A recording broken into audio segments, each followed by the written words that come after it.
auf, denn er will auf den Berg ganz hoch hinauf. Er packt Stiefel, Hut und auch den Mantel und nimmt sich vor, Heidchor gegrantet. So hab ich schon vorher euch gescheit eingesacke Würst und ein Kas in Dosen einpackelt. Ich frei mich, sack ich auf die Gurde, sich nur der Berg und ich sonst der Mann spricht. Oh,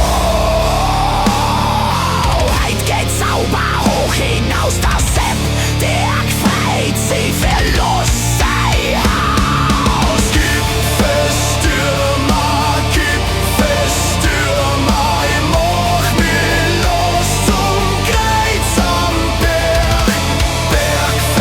Bergfex, von da oben schauen's alle aus wie der Zwerg. Der Sepp merkt schnell, alles verhindert, der Parkplatz platzt, die Masse schlendert. Es ist sehr laut, der Müll liegt rum, seine Freude verfliegt, seine Seele ist stumm. Ja, Himmel, Arsch und Zwirn, was ist da los? Die Homechor-Hirn, mein schöner Berg, er ist ganz krank. Die Menschen sagen grad, der Mund geht sogar blank.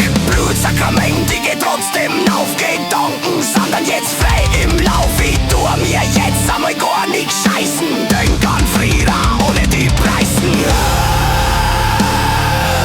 Heut geht's sauber hoch hinaus, der Sepp, der gefreit sich verlost sei Haus. Gipfelstürmer, Gipfelstürmer, ich mach mich los zum Kreuz am Berg. Bergfex, yeah. Von da oben schauen's alle aus wie der Zwerg. Nach langem Weg und Millionen Grüßen ist der Sepp am Gipfel mit Schmerzenfüßen. Am Kreuze ist der Schwappel voll, es wird geschrien und gefressen. Na toll!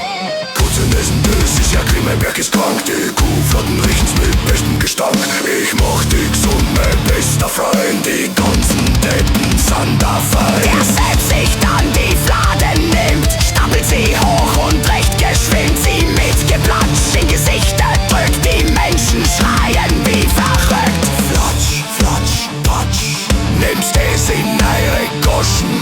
Schleich sei vom Berg, flatsch, flatsch,